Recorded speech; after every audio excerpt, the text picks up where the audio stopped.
Magnum Force de Ted Post, 1973. Clint Eastwood est l'inspecteur Harry Callahan de la police de San Francisco. Il endosse le rôle pour la seconde fois, après l'inspecteur Harry de Don Siegel en 1971. Il reprendra le rôle 3 fois, avec L'inspecteur ne renonce jamais en 1976, Le retour de l'inspecteur Harry en 1983 et L'inspecteur Harry est la dernière cible en 1988. Le policier avait jeté son insigne à la toute dernière séquence du premier film, à l'issue de la guerre qu'il avait menée contre le tueur Scorpio. Il a cependant repris du service, mais on lui confie des affaires de routine, avec son nouveau partenaire Hurley Smith. Il va se mettre sur la piste de ce qui semble être une milice policière qui s'est mise en tête de nettoyer San Francisco des principales têtes du crime organisé ou de réseaux de prostitution pour éviter à l'administration des dépenses inutiles en procès perdus d'avance. Clint Eastwood reçoit logiquement des propositions de la Warner Bros. Pour donner une suite au succès de l'inspecteur Harry. Don Siegel ayant refusé de reprendre du service comme metteur en scène, Clint Eastwood hésite. Il cède finalement pour satisfaire les fans, mais aussi pour sauter sur l'occasion de revenir sur les accusations faites à son personnage à l'issue du film de Don Siegel. Que ce justicier intègre et radical qui mène une guerre contre la criminalité ait été confondu avec un fasciste lui est resté en travers de la gorge, et cela malgré ses nombreuses prises de parole pour le défendre après la sortie du film. Don Siegel n'étant plus de la partie, il engage Ted Post, son vieux compagnon de la série Raw Wild, et déjà réalisateur de Pendez-les haut et court en 1968. Néanmoins, on sait aujourd'hui que Clint Eastwood, aidé de son metteur en scène de la seconde équipe Buddy Van Horn, a réglé lui-même de nombreuses séquences. 3 grands noms sont liés à l'origine du scénario: Terrence Malick, John Milius et Michael Cimino. Clint Eastwood reçoit 4 scripts, dont un est écrit par Terrence Malick, dans lequel le tueur est un vigilante qui élimine les criminels. C'est celui-ci qui sera retenu. C'est le jeune scénariste John Milius, déjà auteur du très beau Jeremiah Johnson de Sidney Pollack, qui commence l'écriture. Comme grand amateur d'armes, il met immédiatement en avant le Magnum 44 d'Harry Callahan.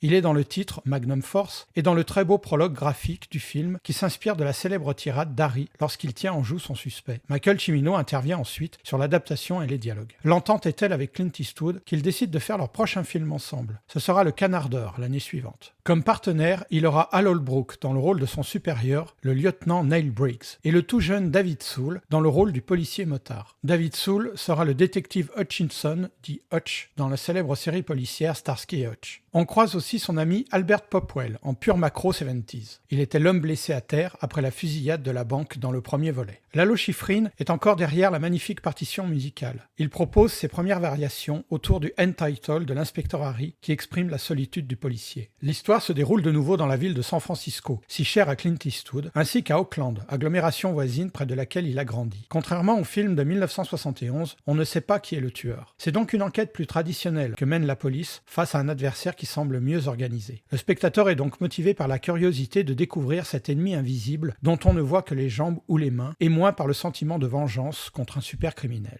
Même les victimes contribuent à ce changement de position. Il ne s'agit plus d'enfants et d'adolescents. Rappelons que Scorpio avait arraché une dent à la jeune fille avant de l'enterrer vivante, avait détourné un bus scolaire et pointé son arme sur la tempe d'un jeune garçon. Dans Magnum Force, les victimes sont eux-mêmes des criminels, membres de la pègre, proxénètes, caïds de la drogue.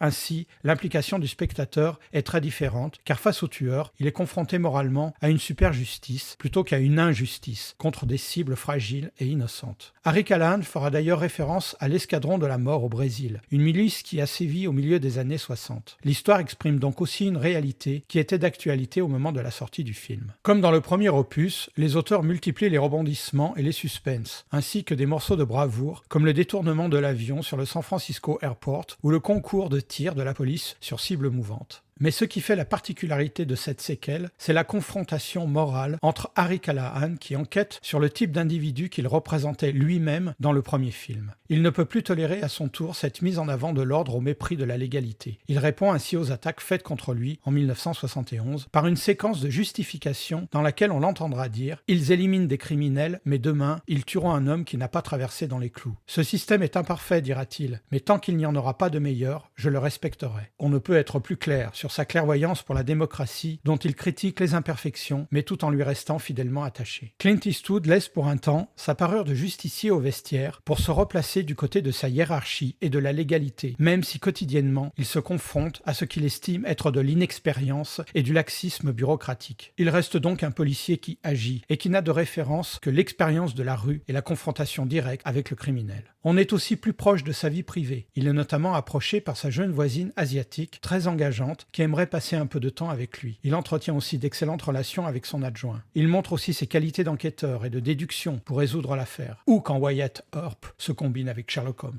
Magnum Force sera un énorme succès public, mais les critiques campent sur leur position par négligence d'une lecture approfondie du film. Il s'agit de ne pas avouer qu'on s'est trompé, évidemment. Clint Eastwood passera donc outre pour les 3 prochains volets, se rendant compte que son personnage était surtout attendu par son public de fans et que, quoi qu'il fasse, il sera démoli par la presse. Plus la peine de s'en préoccuper donc. Et le justicier intègre, pur et dur, de faire son grand retour contre des terroristes imbitables en 1976, dont l'inspecteur ne renonce jamais.